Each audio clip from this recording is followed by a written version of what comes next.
Convicted killer Richard Lee McNair escaped from the Pollock Federal Penitentiary nearly 3 years ago by hiding out under a stack of mail and essentially being delivered to freedom. It was November 17th, 1987, in a small town called Minot, North Dakota, where the story began. Richard Lee McNair was a sergeant stationed at a local Air Force base. Overcome with debt, McNair decided to rob a nearby grain storage facility. However, the burglary went tragically wrong. Interrupted by two workers in the act, McNair panicked and shot at them. Truck driver Jerry Thies was killed while the other was hit 4 times. McNair fled the scene but was soon called in for police questioning. Upon surrendering himself to the local authorities, he surrendered his handgun. He was soon convicted of his murderous crimes and received 2 life sentences, one for the murder of Jerry Thies and another for the attempted murder of his colleague. He also received an additional 30 years in prison for burglary. Given the life sentence with no parole, it was at this point he realized he has nothing to lose and his escapology career began.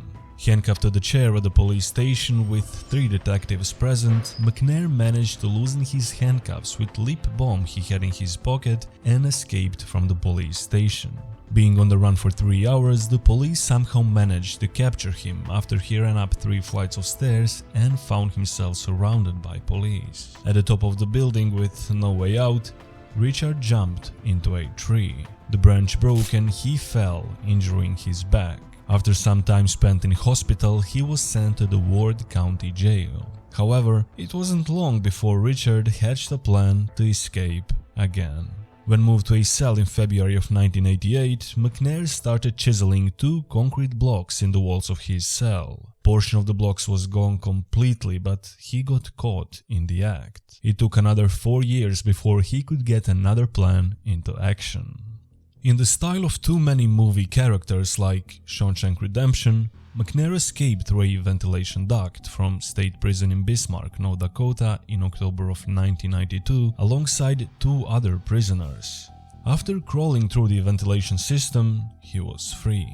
The 2 other prisoners didn't last long on the outside. One was found within hours, the other days, and McNair, on the other hand, evaded the police for the next 10 months. On the run across US, he changed his appearance by dyeing his hair blonde, growing a beard and a long hair. Stealing cars to survive and travel, he was eventually found and arrested in Grand Island, Nebraska in August of 1993. This time, the authorities were taking no chances, so they sent him to a federal prison and labeled him as a problem inmate. In a higher security prison, it took a lot more time for McNair to formulate his next plan. The Great Escape. 13 years from his last vanishing, the escape artist was on the run again, and this time he had it all planned out. Working in a factory room in the US penitentiary in Louisiana, McNair used his job repairing used mailbags as a way out. On the 5th April in 2006 at 9:45 am, hidden underneath piles of repaired mailbags destined for the outside, Richard lay hidden inside a tube, with a breathing straw pushed through a hole. Forklifted outside of the prison walls to a warehouse nearby, Richard cut his way out of the package at 11 am and walked out of the warehouse. He was on the run once again. It was the first time in 15 years someone had escaped a federal prison. Richard McNair had timed the escape knowing that it would be 4 p.m. before anyone would realize that he had escaped. He started jogging towards Alexandria, Louisiana to steal a car and everything else he needed to survive on the run. Hours after his escape from prison, McNair was stopped while running away on a railroad track by police officer Carl Bordelon. This incident was captured on a video camera mounted in Bordelon's patrol car. McNair had no identification and proceeded to give Officer Bordelon the alias of Robert Jones. When asked again 5 minutes later, he gave a different alias, Jimmy Jones. McNair laughed and joked with the officer, and even as the officer got a matching description of the inmate, McNair appeared collected and calm.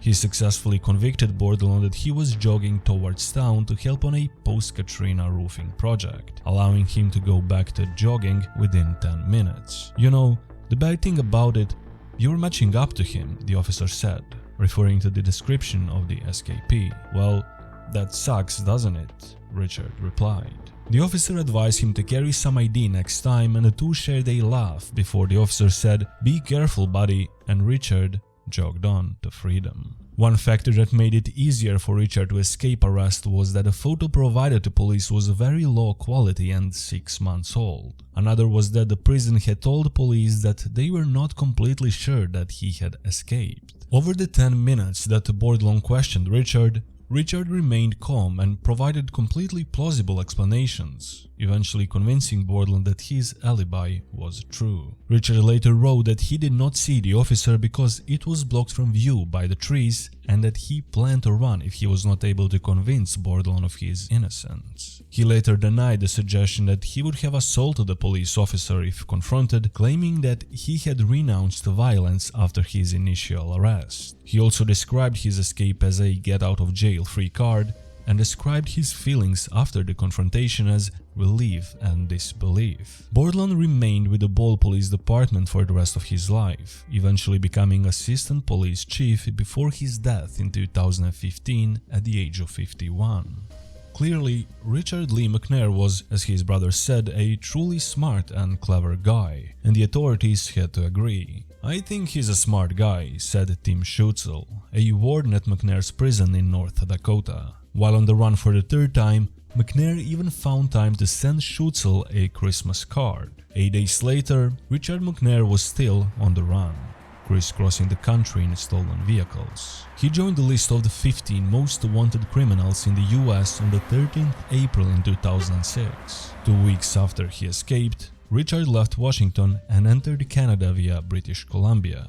On the 28th of April, he was almost discovered again in British Columbia when police found his stolen car parked at the beach. When instructed to get out of the vehicle, Richard leapt out and ran away. The officers were unable to catch him.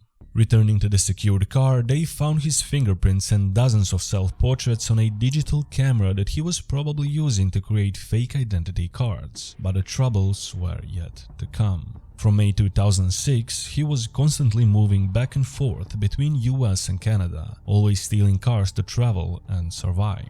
Originally, he had planned to buy a property in Williston Lake, but was put off by the solitary road in and out of the property. He didn't have the choice of escape routes that a man with his reputation would need. Whilst on the run, Richard used the internet to track the coverage of himself in the media. The program, America's Most Wanted, was particularly problematic because it featured him 12 times. Whenever the show was scheduled, he would stock up on supplies and patrol, then lay low for a while if he was featured. After each show, viewers would ring in to say that they had seen him, but he was never found. He also used a number of laptops to create a fake ID, including a false driver's license. Richard earned money by stealing cars from the car showrooms and selling them. He always chose brand new white cars without GPS because they would blend in easily and couldn't be tracked. Constantly on the run and never taking a rest, he finally moved to New Brunswick. But it was in New Brunswick he came across police again. It was his DIY tinted rear windows and a brand new stolen car that finally gave him away, after an off-duty officer reported the vehicle. Following a brief car chase, McNair was arrested the next day. In what must have been no surprise, McNair tried to make a run for it once more, but a policeman tackled him to the ground. Richard himself described his capture as simply the product of bad luck. As he put it, it was just one of those days. His escape to freedom and life as a fugitive would still be a mystery to this day if it wasn't for Brian Christopher, a crime reporter from the same New Brunswick town where McNair was captured. A lot of reporters wanted Richard to tell his story, but he ignored all of the letters. When Brian Christopher included a picture that he had taken of the town, Richard was emotionally attached to the town and he decided to respond to Christopher's letter. The letter revealed many personal details about Richard's most recent escape, revealing that he had spent time in New Brunswick. He described town's residents as very friendly and well educated. In their correspondence, Christopher collected the letters, put them together and wrote a book called The Man Who Mailed Himself Out of the Jail, released via Amazon on June 20th in 2013. Richard is now serving out the rest of his time in a tiny cell in Florence, Colorado. His fellow inmates are some of the most dangerous criminals in America. It's the most secure prison in the US, and Richard Lee McNair has surely earned his place inside. With no internet access, screened mail, and only 5 fellow inmates in his block, one wonders what may be next for the infamous Richard McNair. And we've come to an end. If you enjoyed watching, please like the video as it only takes you a second. And also feel free to subscribe if you wanna stay tuned for more similar upcoming content. Cheers.